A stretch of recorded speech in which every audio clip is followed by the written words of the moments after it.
E vem embora pela esquerda o time do Operário. Pé canhoto levantou na área. O toque é Rafael Martins. Fez a defesa, a bola voltou. Bola batida, entrou, é gol! Gol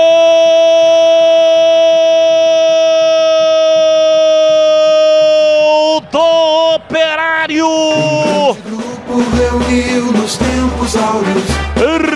Ricardo Bueno, camisa número 9. Marca para o time do Operário. Silva levou para a linha de fundo e fez o cruzamento na área. Um vacilo total. Apareceu vindo de trás Alex Silva. Enfiou a cabeça na bola. Rafael Martins defendeu, mas deixou a bola viva na entrada da pequena área. Artilheiro Ricardo Bueno encostou o pé e meteu para o fundo do gol do Guarani.